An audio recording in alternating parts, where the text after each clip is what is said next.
करने जा रहे हैं ऐसी इंडस्ट्री के बारे में जिसने पूरे एंटरटेनमेंट इंडस्ट्री को रेवोल्यूशनाइज कर दिया है और पूरी दुनिया को अपने वश में कर लिया है। जी हां, हम बात कर रहे हैं गेमिंग इंडस्ट्री की। इस वीडियो में हम जानेंगे कि ग्लोबली गेमिंग इंडस्ट्री ने कैसे परफॉर्म करा है, इंडिया में इसका क्या पोटेंशियल है और इंडिया में ऐसी कौन सी दो लिस्टेड कंपनीज हैं जो गेमिंग इंडस्ट्री के मेजर प्लेयर्स हैं। उनके फाइनेंशियल्स के बारे में भी जानेंगे, लेकिन उस सब पे जाने से पहले तो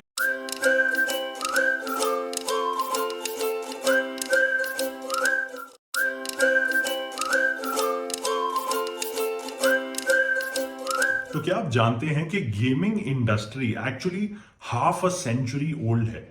यानी 50 इयर्स से ज्यादा हो चुके हैं इस इंडस्ट्री को एस्टैब्लिश हुए और परफॉर्म करते हुए इस दुनिया में, which should not be shocking because there is a human pursuit for entertainment. लोग एंटरटेनमेंट के लिए क्या क्या नहीं करते। इसीलिए टेक्नोलॉजी के आने से गेमिंग इंडस्ट्री उतनी ही फास्ट पेस से ग्रो भी हुई है। क्यों, आप समझ सकते हैं। सीपीयूज हैं, ग्राफिक्स कार्ड है, 3D ग्राफिक्स कार्ड है, साउंड कार्ड है, GUI मतलब ग्राफिक यूजर इंटरफेस, ये सारी टेक्नोलॉजीज जब ओवर द इयर्स डेवलप हुई, इन सब ने कंट्रीब्यूट करा towards improving the experience people have while interacting with computer games. तो music streaming as a service has also been incorporated into gaming. फिर आप देखेंगे आजकल जो भी नई गेमिंग कंपनी आती है वो सब क्रिप्टो और NFTs और इन सब चीजों के बारे में बात करते हैं। यानी जैसे जैसे टेक्नोलॉजी इंप्रूव होती जा रही है उसी तरह से गेमिंग का experience through AR VR headsets and what not is also improving. तो अगर हम देखें मेजर प्लेयर्स की बारे में, तो आप देखेंगे 1995 में सोनी ने अपना PlayStation 1 लॉन्च करा था, which was probably one of the first gaming consoles after Nintendo had launched its handheld devices। या आपको याद होगा शायद वो जो टीवी में आप जोड़ लेते थे कुछ गेमिंग डिवाइसेस को और एक जॉयस्टिक से कंट्रोल करते थे गेम्स खेलने के लिए। उसी के बाद 2001 में माइक्रोसॉफ्ट ने Xbox लॉन्च करा था। और आपको जान के शायद हैरानी होगी कि both PlayStation as well as Xbox, इनके जो डिवाइसेस थे उनकी कंप्यूटिंग पावर दुनिया के पहले सुपर कंप्यूटर से कहीं ज्यादा थी। तो ये दर्शाता है कि कैसे गेमिंग इंडस्ट्री टेक्नोलॉजी को यूज कर रही है अपने बेनिफिट के लिए, एक्सपैंड करने के लिए, और मार्केट को भी एक्सपैंड करे जा रही है। Improvements in technology in gaming sector is not just limited to NFTs and crypto. अगर आप देखेंगे in game communication is a very important segment, जहां पे दो कंपनीज ट्विच एंड डिस्कॉर्ड, इन्होंने अपना काफी नाम बनाया है। उसके अलावा e sports and real money gaming is a very important segment which also brings in money for these gaming companies. जैसे आप जानते ही होंगे शायद PUBG के कई टूर्नामेंट्स होते हैं where people put in money, where the winning team probably earns prize money for having won that tournament. It's a very popular concept. शायद एक टाइम पे काउंटर स्ट्राइक वगैरह भी काफी पॉपुलर हुआ करते थे with a lot of youngsters. So now what has happened is mobile gaming is the biggest segment from the gaming industry. I think the pandemic has had a lot to contribute towards its development because लोग जितना घर पे थे अपने mobile devices पे थे, उससे gaming industry को काफी बूस्ट मिला है। इतना ज्यादा कि माना जाता है by 2025 the gaming industry worldwide will be more than $250 billion, and mobile gaming alone will be worth more than $100 billion by 2023। इसमें China is one of the biggest players globally. India की बात करें तो gaming is one of the fastest growing sector so far, जहां 2020 में $1.5 billion से ज्यादा की सेल इंडिया में हो चुकी थी, and it's expected by 2025 the sales in gaming industry is going to be above 5 billion in India alone. This by the way is a figure in dollars, $5 billion by 2025। आप देखेंगे 86% of the gaming industry in India is mobile based. ये क्यों हुआ? Because of course जियो ने internet काफी cheap कर दिया लोगों के लिए, तो ऑनलाइन गेम्स एक्सेस करना सस्ता हो गया। स्मार्टफोन पेनिट्रेशन इंडिया में काफी बढ़ गई है। उसके अलावा UPI has really made it easy for people to do digital transactions which directly contributes to games and mobile games especially, where money as a transaction to generate sales is important।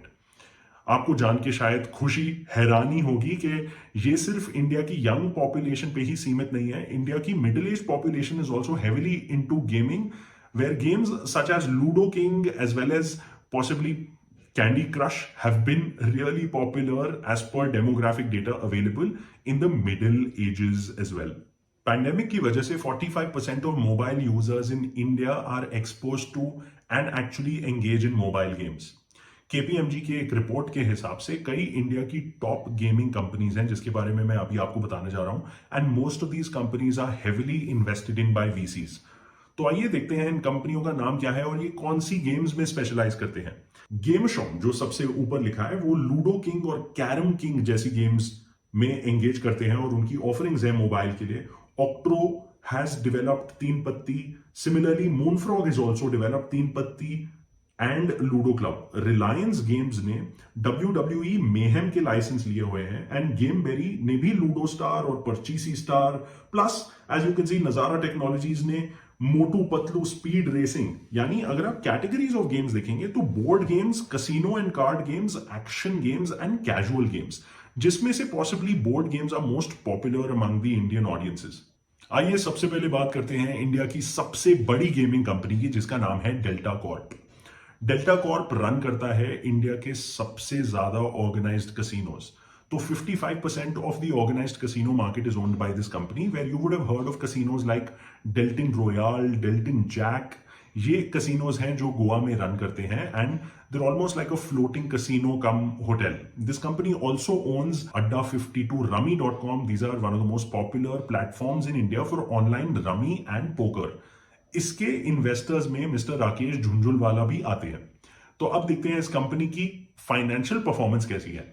आप देखेंगे इस company की market cap है 6,800 करोड़ से ऊपर की, PE ratio है 89 की, ऑपरेटिंग प्रॉफिट मार्जिन बनता है 22.8% का, करंट रेशो है 4.08, the company has negligible almost no debt and the 1 year return given by this stock is at 80.6%। अब बात करते हैं इंडिया की digital first leading gaming company की जिसका नाम है नजारा टेक्नोलॉजीज। इनके इन्वेस्टर में एक अगेन बड़ा नाम है mister Rakesh Jhunjhunwala, who owns over 10.7% of the company. ये कंपनी लिस्ट हुई थी मार्च 2021 में और इसको ऑलमोस्ट एक साल हुआ है लिस्ट हुए। इस कंपनी के मेजर ऑफरिंग्स में आते हैं कैरम क्लैश प्लस स्पोर्ट्स कीड़ा which is an online e sports platform and media website that is also owned by नजारा। इसके अगर आप फाइनेंशियल्स को देखेंगे तो आप जानेंगे इनकी मार्केट कैप है 6,019 करोड़ की, पीई रेशो है 222 की, ऑपरेटिंग प्रॉफिट मार्जिन है 14.3% का, करंट रेशो है 3.22 की। Again debt to equity ratio is just about negligible and we don't have figures for 1 year return because the company is almost completing a year on the stock market. इसके अलावा मैं आपको ये भी बताना चाह रहा हूं जैसे टीसीएस, इन्फोसिस, ये कंपनीज बहुत काम करती हैं बाकी गेमिंग कंपनीज के लिए सॉफ्टवेयर और प्लेटफॉर्म बनाने के लिए। जैसे Paytm is also launching Paytm games as well as Reliance is very bullish on launching Jio games. इसी के साथ साथ इस वीडियो को खत्म करने से पहले मैं आपको दोबारा याद दिलाना चाहूंगा कि हम इस वीडियो में आपको जो भी इंफॉर्मेशन देते हैं that is just based on research. Whether you should invest in these companies or not is a call that you should take after adding on to your research after having watched this video. तो आप भी जाके इस industry के बारे में और research करिए, इन कंपनीज के बारे में अपडेटेड फाइनेंशियल डेटा देखिए और फिर खुद से डिसाइड कीजिए आपको इनमें इन्वेस्ट करना है या नहीं करना है। बने रहिएगा हमारे साथ।